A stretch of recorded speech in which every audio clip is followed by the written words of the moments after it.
When the Going Gets Tough, podcast 13. Many years ago, one of the great leaders and sages of the Jewish people, Rabbi Yaakov Kamenetsky, Zecher Tzaddik Livracha, was traveling on a plane with his grandson from New York City to Tel Aviv. Across the aisle from him was another elderly gentleman who was a member of the Knesset, and they were passing pleasantries between them. The member of Knesset watched in awe as every 15-20 minutes, the grandson of Rabbi Yaakov Kamenetsky asked him, Zaidi, can I get you something? Can I get you some water? Can I get you something to eat? Can I get you a pillow? Do you want a blanket? Are you okay, Zaidi? Can I take you to the washroom? What can I get for you? And the secular member of Knesset across the aisle, after 7 or 8 hours of this, turned to Rabbi Kamenetsky and said, Rabbi, I have never seen such a wonderful display of respect of a grandson to a grandfather. My grandchildren hardly ever visit me. They hardly ever call me. They don't pay me any attention. But your grandson is paying you such dutiful, beautiful attention and care and respect. How is it possible? So Rabbi Kamenetsky turned to the member of Knesset with great respect and said the following.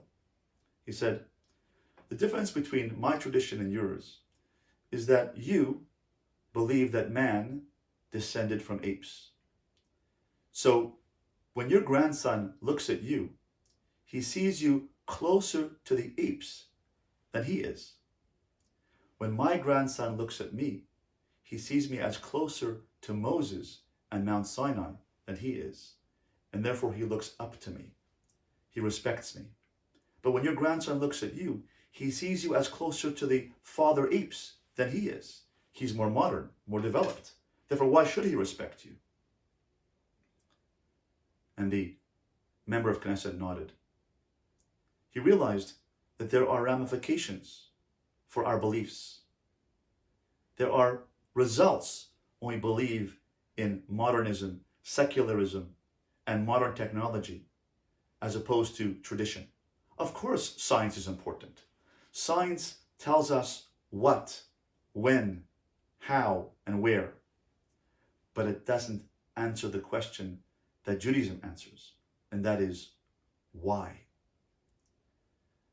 When we look at modern technology in the 20th century, the advances of technology with the internet, space travel amongst cities, between cities. We also look at the fact that technology has caused the deaths of 120 million people in the 20th century. Stalin, Hitler, and Mao were responsible for hundreds of millions of deaths. That's what technology has brought us. And yet tradition asks the question, why? What are we doing here? And if you look to the Torah tells us the answer.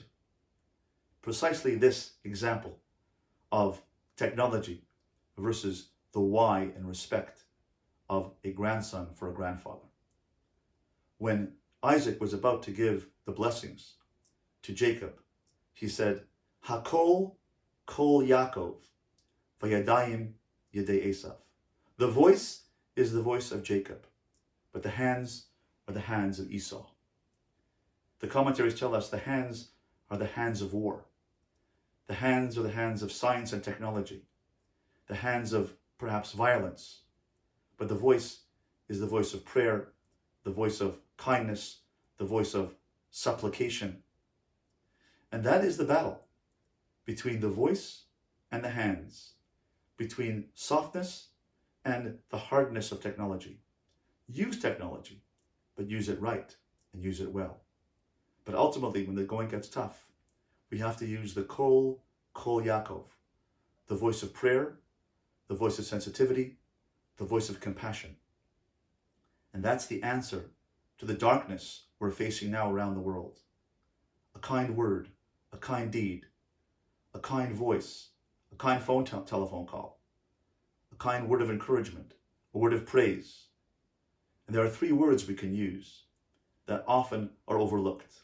3 words. I love you. I'm sorry. I thank you. And those three words are in the word Todah. Todah means I thank you. Hoda'ah means I praise, I love you. And Hoda'ah means I'm sorry. If we use those three words, we can light up the darkness of this world.